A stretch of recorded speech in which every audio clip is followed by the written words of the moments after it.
Sir Jagan రాజకీయ భవిష్యత్తు రేవంత్ రాజకీయ జవన్ మీద అని ప్రధానంగా అంటున్నారు. ఎందుకు సార్ దీని కారణం ఏంటి? సో ఇప్పుడు కోడి పందాల భాషలో చెప్పాలంటే 2 కోళ్ళు మోహరించున్నాయి. 2 కోడి పల్నాడు కోళ్ళు లాగా ఇప్పుడు ఇటుపక్క రేవంత్ రెడ్డి సీఎం అయ్యాడు తెలంగాణకి. So Revanth Reddy versus Jaganmohan Reddy. అటుపక్క ఏపీకి ఆల్రెడీ సీఎం గా ఇప్పుడు జగన్మోహన్ రెడ్డి ఉన్నారు. సో వీళ్ళ భవిష్యత్తు ఒకరి మీద ఒకరికి ఆధారపడి ఉందా అని అంటే ఉందని చెప్పాలి. ఎందుకనంటే ఇప్పుడు జగన్మోహన్ రెడ్డి సపోజ్ 2024 ఎన్నికల్లో మళ్ళీ గెలిచాడు అనుకుందాం. సపోజ్ ఒకవేళ గెలిస్తే అతని సపోర్ట్ ఎవరికి ఉంటుంది? బ్యాక్ సపోర్ట్ ఎవరికి ఉంటుంది? రేవంత్ రెడ్డికి ఉంటుందా? ఉండదు. ఎట్టి పరిస్థితుల్లో రేవంత్ రెడ్డికి ఎవరు ఎందుకు ఇవ్వడు అంటే అతను మళ్ళీ తెలంగాణలోకి ఎంటర్ అవుతాడు అనేది ఒక భయం ఉంటుంది. ఆంధ్రాలోకి ఎంటర్ అవుతాడు ఆయనకు ఒక భయం ఉంటుంది. ఒకవేళ అతను గెలిస్తే జగన్మోహన్ రెడ్డి గెలిస్తే 2024లో కూడా అప్పటికి బీఆర్ఎస్ పార్టీ ఒకవేళ బలహీన పడితే అప్పుడు జగన్మోహన్ రెడ్డి తెలంగాణలోకి ఎంటర్ కాదు అనేది ఏముంది? ఎంటర్ అయ్యే అవకాశం ఉంది కదా. పైగా అతని టార్గెట్ ఏంటి? కాంగ్రెస్ పార్టీ ఓట్లను చీల్చుకోవటం.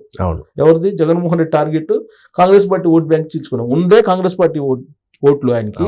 ఆ ఓట్ బ్యాంక్ని ఇక్కడ తెలంగాణలో కూడా చీల్చుకుంటే నష్టపోయేది ఎవరు? కాంగ్రెస్ పార్టీ, రేవంత్ రెడ్డి. అలాగే ఆంధ్రప్రదేశ్లో రేవంత్ రెడ్డి ఎంటర్ అయితే నష్టపోయేది ఎవరు? జగన్మోహన్ రెడ్డి. అక్కడ కాంగ్రెస్ పార్టీ ఓట్ బ్యాంకే జగన్మోహన్ రెడ్డికి 90% ఓట్ బ్యాంక్ అదే. అక్కడ కాంగ్రెస్ పార్టీ కన్నా చీల్చుకుంటే జగన్మోహన్ రెడ్డి ఉత్త చేతులతో బయట రావాలి. వైఎస్ఆర్ కాంగ్రెస్ పార్టీ కంటే స్టాండింగ్ ఓట్ బ్యాంక్ అయితే ఏం లేదు కదా. ఉన్నా కానీ నామినల్గా ఉంటుంది. 10% 15% ఉంటుంది. మిగతా కాంగ్రెస్ పార్టీ ఓట్ బ్యాంకే కదా. పూర్వ కాంగ్రెస్ పార్టీ ఓట్ బ్యాంక్ కదా. వన్స్ కాంగ్రెస్ పార్టీ ఎంటర్ అయితే కనుక ఓట్ బ్యాంక్ పెరిగేటువంటి అవకాశం ఉంది. అప్పుడు జగన్మోహన్ రెడ్డి నష్టపోయేటువంటి అవకాశం ఉంది. సో ఈ యాంగిల్లో ఇద్దరు ఒకరికొకళ్ళు అటు ఎంటర్ అయితే ఆయనకి నష్టం, ఆయన ఇటు ఎంటర్ అయితే ఈయనకి నష్టం. ఇంకోటి జగన్మోహన్ రెడ్డి కనుక మళ్ళీ గెలిస్తే, రెండోసారి గెలిస్తే అప్పుడు ఇమీడియట్గా బ్యాకప్ ఎవరికి ఇస్తారు? బీఆర్ఎస్ పార్టీకి ఇస్తారు.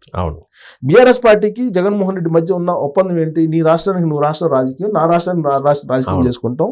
మీరు నాకు సపోర్ట్ చేయండి అక్కడి నుంచి, ఇక్కడి నుంచి నేను మీకు సపోర్ట్ చేస్తాను. ఇదేగా కిట్ ప్రోకో. ఇదేగా నడిచింది. 2019లో మనం చూసాం కదా. 2019లో ఏం జరిగింది? 2019లో ఇక్కడ నుంచి కేసీఆర్ సపోర్ట్ చేస్తేనే జగన్మోహన్ రెడ్డి గెలిచాడు. అది అందరికీ తెలిసినటువంటి విషయం. లాస్ట్కి తెలుగుదేశం పార్టీలో ఉండేటువంటి కొంతమంది కీ లీడర్స్ని కూడా వైఎస్ఆర్ కాంగ్రెస్ పార్టీలో పంపించింది కూడా కేసీఆర్. ఎలా పంపించాడు అని అంటే అందరికీ తెలిసిందే. ఇక్కడ అందరికీ ఆస్తులు ఉన్నాయి. హైదరాబాద్లో అందరికీ ఆస్తులు ఉన్నాయి. ఆంధ్రప్రదేశ్ లీడర్లందరికీ ఇక్కడ ఆస్తులు ఉన్నాయి. ఆ ఆస్తుల్లో కొన్ని అక్రమంగా ఉంటాయి, కొన్ని సక్రమంగా ఉంటాయి. సో హైదరాబాద్లో అక్రమంగా ఉండే ఆస్తులు ఎక్కువ ఉంటాయి. ఎందుకంటే నైజాం కాలం నుంచి ఏ ఆస్తికి డాక్యుమెంట్స్ ఉండవు. సో కాబట్టి దాన్ని ఆసరాగా చేసుకుని అప్పట్లో ఉన్నటువంటి ముఖ్యమంత్రి కేసీఆర్ జగన్మోహన్ రెడ్డికి సహకారం అందించి తెలుగుదేశం పార్టీలో ఉండేటువంటి కొంతమంది కీ లీడర్స్ కూడా వైఎస్ఆర్ కాంగ్రెస్ పార్టీలోకి పంపించారు. ఆ తర్వాత ఏం చేశారు? ఎలక్షన్ నాటికి ఓటర్స్ ఎవరైతే ఉన్నారో వాళ్ళ డేటా మొత్తాన్ని ఇక్కడ తెలుగుదేశం పార్టీ ఏదో స్టోర్ చేసి పెడుతుంది అని చెప్పి ఆ డేటా సెంటర్ల మీద రైడ్ చేయించారు కదా. చేయించారు. తెలంగాణ పోలీసులు రైడ్ చేయించి మొత్తం సీజ్ చేసేసి ఆ డేటాని జగన్మోహన్ రెడ్డికి ఇచ్చారు కదా. అప్పుడు ప్రశాంత్ కిషోర్ టీంకి ఇచ్చారు కదా. టీంకి ఇచ్చిన కారణంగానే ప్రచారం కానీ అవన్నీ పై ఎత్తులు వేయటం ఇవన్నీ జరిగిపోయినాయి. సీన్ కట్ చేస్తే 2019లో జగన్మోహన్ రెడ్డి సీఎం అయ్యాడు. సీఎం అయిన తర్వాత ఆయన వల్ల రాష్ట్రానికి ఏమన్నా లాభం జరిగిందా? జగన్మోహన్ రెడ్డి ఏపీకి సీఎం అయిన తర్వాత ఇదిగో ఫలాని లాభం జరిగింది అని ఏమన్నా చెప్పగలరా అనేటువంటి ప్రశ్న వేసుకుంటే ప్రత్యేకించి వనరుల కల్పనలో ఒక్కటి కూడా చూపించలేరు. అక్కడ పోలవరం పూర్తి చేశారా? చేయలేదు. రాజధాని డిస్టర్బ్ అయిందా? లేదు. వెనుకబడిన ప్రాంతాలకి డెవలప్మెంట్ అన్న జరిగిందా? నిధులు తీసుకొచ్చి లేదు. మరి ఏం చేశాడు జగన్మోహన్ రెడ్డి అంటే బీఆర్ఎస్ పార్టీ నుంచి సీఎం అయినటువంటి కేసీఆర్కి ఇక్కడ ఆంధ్రప్రదేశ్కి సంబంధించినటువంటి సచివాలయాన్ని రాసిచ్చారు. మొదటి మీటింగ్లోనే రాసిస్తే కొత్త సచివాలయాన్ని కట్టుకున్నాడు కేసీఆర్. ఇక్కడ 9-10 షెడ్యూల్లో ఉండేటువంటి ఆస్తులు దాదాపు 2 లక్షల కోట్ల రూపాయల విలువైన ఆస్తులు ఉంటే ఆ ఆస్తులకు సంబంధించి ఇంతవరకు తీసుకునేటువంటి ప్రయత్నం జగన్మోహన్ రెడ్డి చేయలేదు. ఎందుకు చేయలేదు? కేవలం కేసీఆర్కి తనకి మధ్య ఉన్నటువంటి బలమైనటువంటి సంబంధాలు, అంతేగా. ఆ బలమైనటువంటి సంబంధాలు లేకపోతే ఆంధ్రప్రదేశ్ ఆస్తుల్ని, అన్ని ఆస్తులు ఇక్కడ ఉంటే ఈ ఆస్తులను తీసుకోవాలి అనేటువంటి బాధ్యత ఉండాలి కదా. 6,000 కోట్ల రూపాయల బకాయిలు, కరెంటు బకాయిలను కూడా తీసుకోలేని పరిస్థితుల్లో జగన్మోహన్ రెడ్డి ఉన్నారు కదా. అంటే కేసీఆర్ కన్సర్న్లో జగన్మోహన్ రెడ్డి ఏ స్థాయిలో ఉన్నారు అనేది ఇంతకన్నా నిదర్శనాలు ఏమన్నా ఉన్నాయా? లేవు. సో అంటే విమర్శని కాదు, వాస్తవాలు ఇవి. అవును. విమర్శించడానికి ఇప్పుడు ఆంధ్రప్రదేశ్ ముఖ్యమంత్రి అండి, ఖచ్చితంగా గౌరవిస్తాం మనం.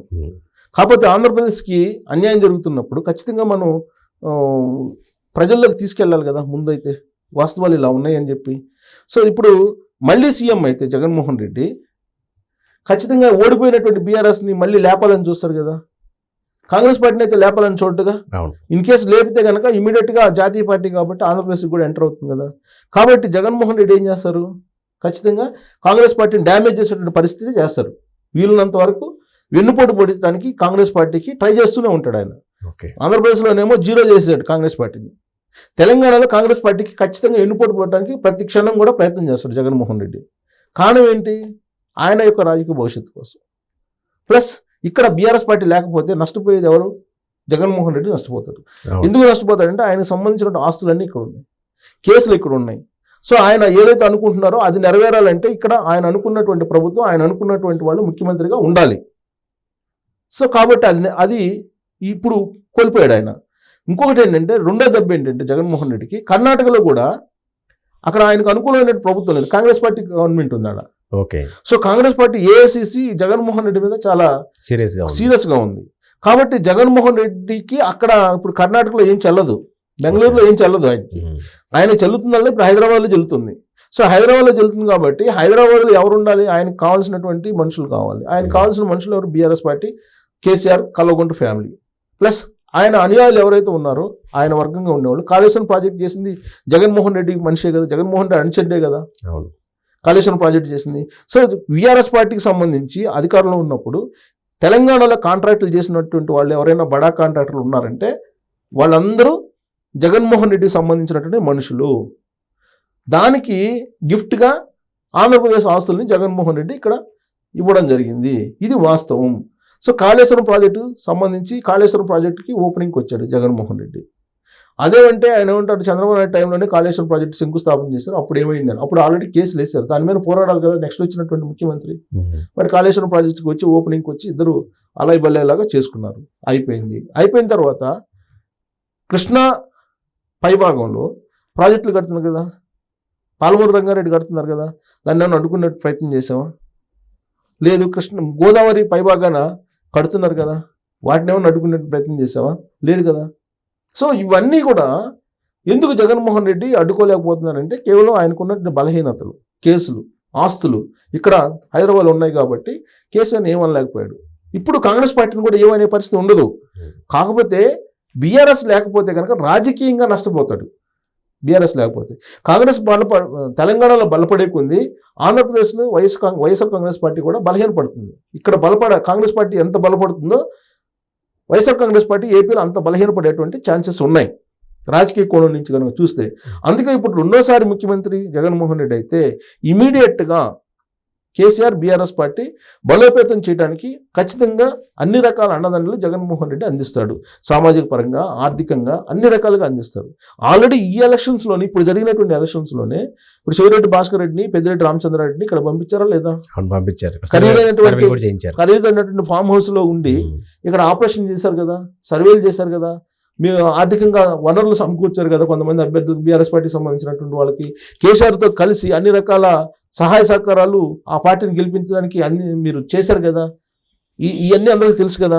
ఇక్కడ ఉండేటువంటి రెడ్డి సామాజిక వర్గాన్ని బీఆర్ఎస్ పార్టీ వైపు మలిచేటువంటి ప్రయత్నం చేశారు కదా, ఇది వాస్తవం కదా. ఇవన్నీ ఇప్పుడు ఆల్రెడీ తెలంగాణలో ఉన్నటువంటి రెడ్డి సామాజిక వర్గానికి సంబంధించినటువంటి నేతలు చెప్తున్నటువంటి మాటలే ఇవి. ఇప్పుడు మనం రిజల్ట్ చూసినా కానీ తెలంగాణలో వచ్చినట్టు రిజల్ట్ మొత్తాన్ని చూస్తే హైదరాబాద్లో నీకు బీఆర్ఎస్ పార్టీ గెలిచింది, రెస్ట్ ఆఫ్ హైదరాబాద్ మొత్తం కాంగ్రెస్ పార్టీ గెలిచింది. అంటే కేవలం హైదరాబాద్లో ఎందుకు గెలిచింది, ఇక్కడ హైదరాబాద్లోనే ఎందుకు బీఆర్ఎస్ పార్టీ గెలిచిందంటే అక్కడ వైఎస్ఆర్ కాంగ్రెస్ పార్టీకి సంబంధించినటువంటి వాళ్ళు వచ్చి కోస్తా జిల్లాలకు సంబంధించినటువంటి వాళ్ళు, ఆంధ్రాకు సంబంధించినటువంటి కొంతమంది రెడ్డి సామాజిక వర్గానికి సంబంధించిన అసోసియేషన్స్ తోటి వాళ్ళు మీటింగ్ ఏర్పాటు చేసి కొంతమేరకు బీఆర్ఎస్ పార్టీ వైపు డైవర్ట్ చేశారు రెడ్డి ఓట్ బ్యాంక్ని. కానీ పూర్తి స్థాయిలో చేయలేకపోయారు. ఎందుకంటే తెలంగాణలో ఉండేటువంటి రెడ్డి సామాజిక వర్గం కంప్లీట్గా కాంగ్రెస్ పార్టీకి వేయాలని ఒక నిర్ణయం తీసేసుకున్నాయి వాళ్ళు వనభోజనాల సందర్భంగా, వన సమారాధనలో. కానీ ఇప్పుడు వైఎస్ జగన్మోహన్ రెడ్డికి సంబంధించిన అనుచరులు వచ్చి కొంతమేరకు చీల్చి బీఆర్ఎస్ పార్టీకి వేయించారు. ఆ కారణంగానే బీఆర్ఎస్ పార్టీ ఇక్కడ గ్రేటర్ హైదరాబాద్లో కొంత సీట్లు గెలుచుకోగలిగింది. సో కాబట్టి జగన్మోహన్ రెడ్డి ఇప్పుడు ప్రయత్నం చేస్తున్నాడు కాంగ్రెస్ పార్టీని బలహీనపరచడానికి. మళ్ళీ అక్కడ కానీ గెలిస్తే మళ్ళీ ఇంకా ఎక్కువగా ప్రయత్నం చేస్తున్నాడు బీఆర్ఎస్ పార్టీని బలోపేతం చేయడానికి. సో ఈ ఈక్వేషన్లో జగన్మోహన్ రెడ్డి మళ్ళీ గెలిస్తే రేవంత్ రెడ్డికి ఖచ్చితంగా వెన్నుపోటు పొడిచేటువంటి అవకాశం ఉంది. వెన్నుపోటు తప్పదు రేవంత్ రెడ్డికి. అందుకే రేవంత్ రెడ్డి కూడా ముందే అలర్ట్ అయ్యి నెక్స్ట్ ఎలక్షన్కి జగన్మోహన్ రెడ్డి ఎలాగైనా గెలవకూడదు అనే యాంగిల్లో ఆయన కూడా తన ప్లానింగ్లో తను ఉంటాడు. కాంగ్రెస్ పార్టీ ప్లానింగ్ వేయడంలో మహా మేధావి కాంగ్రెస్ పార్టీ. సో కాబట్టి రాబోయేటువంటి ఎన్నికల్లో జగన్మోహన్ రెడ్డిని ఓడించడానికి కాంగ్రెస్ పార్టీ కూడా ఖచ్చితంగా ప్రయత్నం చేస్తుంది. ఇన్ కేస్ జగన్మోహన్ రెడ్డి రెండోసారి వస్తే రేవంత్ రెడ్డి క్షణక్షణం ఎప్పుడు ఎన్ని పోటు పొడుస్తారా అని చెప్పి వెయిట్ చేయాలి. అంటే వెయిట్ చేసే పరిస్థితి ఏర్పడుతుంది రాజకీయంగా. సో అందుకే జగన్మోహన్ రెడ్డి గెలిస్తే రేవంత్ రెడ్డికి ప్రమాదము అని చెప్పి మనం విశ్లేషణ చేసుకోవచ్చు.